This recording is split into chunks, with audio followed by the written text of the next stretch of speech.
Good morning children, welcome to my YouTube channel.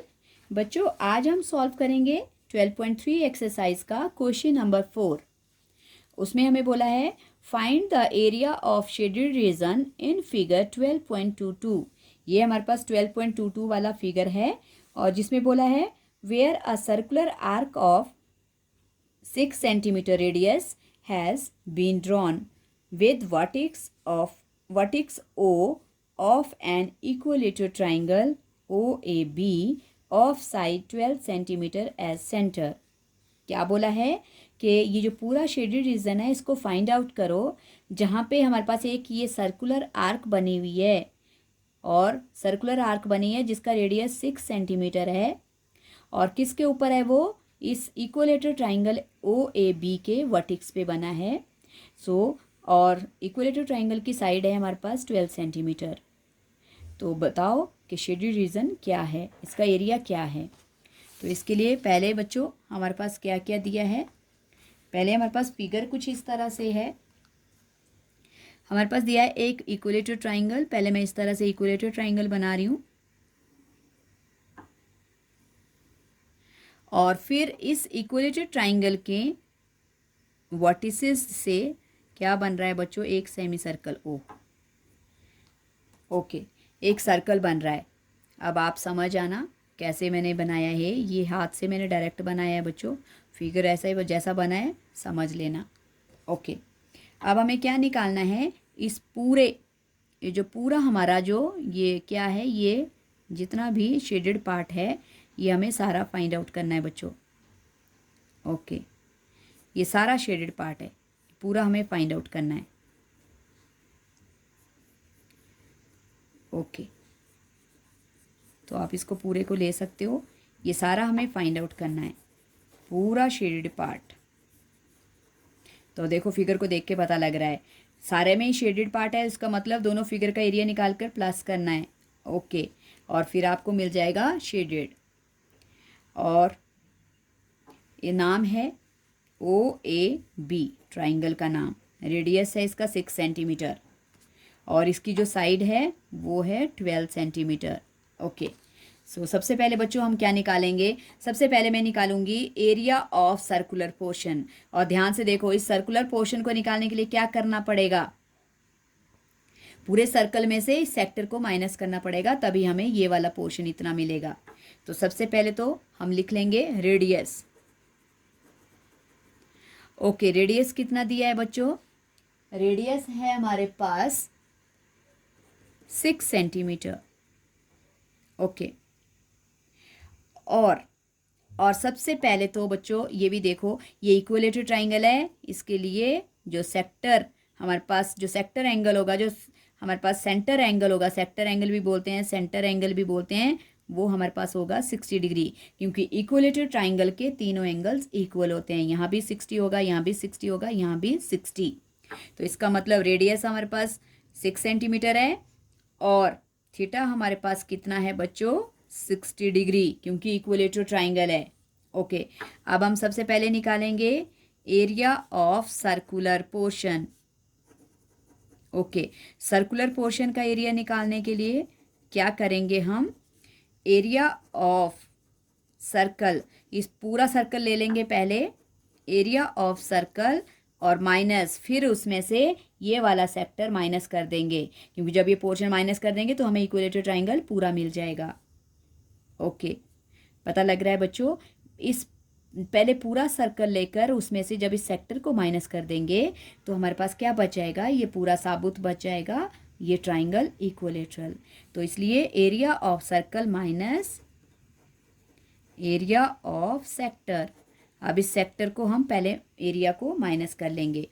Area of circle होता है πr² minus area of sector का formula θ/360 πr²। Okay बच्चों, दोनों में πr² common है तो πr² कॉमन कर लो। अब यहाँ से मैंने πr² कॉमन कर लिया बच्चों, तो पूरा कॉमन कर लिया इसलिए 1 बचेगा और यहाँ से πr² पूरा यहाँ रह गया θ/360। अब वैल्यू रिप्लेस करेंगे। पाई की वैल्यू हमारे पास कुछ नहीं है, एज इट इज़। रेडियस है 6 6 का स्क्वायर -1, थीटा है हमारे पास 60, अपॉन में आ जाएगा 360। ओके, 0 से 0, 6 6 जा, तो क्या बच गया बच्चों हमारे पास? अगले स्टेप में हमारे पास आ गया 22/7 इंटू 6 का स्क्वायर 36, ब्रैकेट हमारे पास रहेगा 1 माइनस 1/6। अब इसको हमें एलसीएम लेकर सॉल्व करना पड़ेगा। सो 22/7 इंटू 36 और एलसीएम आ गया 6, 6 1 ज़ा 6 -1, क्योंकि ये इक्वल वैल्यूज़ है बच्चों। 22/7 इंटू 36 इंटू ब्रैकेट में बच गया 6 में से 1 - 5/6। अब हम इनको कैंसिल कर सकते हैं।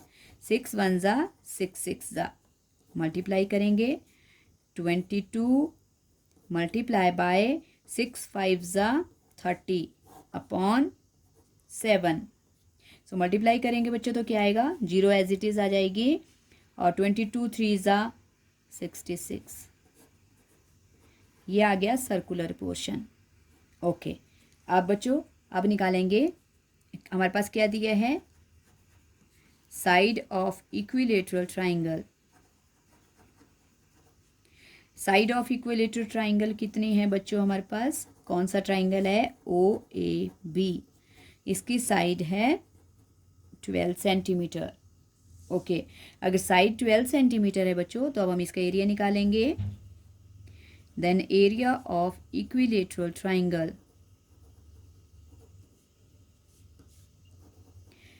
इक्विलेटरल ट्राइंगल का एरिया का फॉर्मूला होता है बच्चों √3/4 into side square. Okay, so √3 की वैल्यू हमारे पास कुछ नहीं है, /4 इंटू साइड क्या है इसकी? 12। ओके, 12 का स्क्वायर करेंगे अब हम। 3/4, अगर आपने स्क्वायर नहीं करना तो आप इसको एक्सपेंड करके लिख सकते हो, 4 से कैंसिल इजीली हो जाएगा। 4 3 ज़ा, हमारे पास क्या बच गया बच्चों? 12 3 ज़ा 36 और √3 सेंटीमीटर स्क्वायर।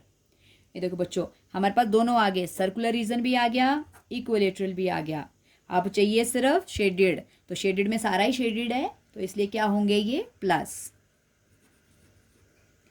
सो ये हो जाएगा बच्चों एरिया ऑफ शेडेड रीजन। और एरिया ऑफ शेडेड रीजन में क्या कर लेंगे?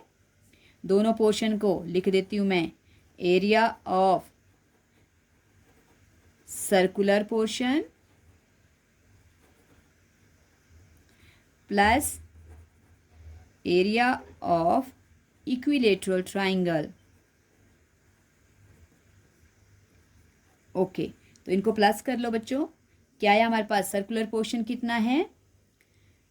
660/7 प्लस 36 √3।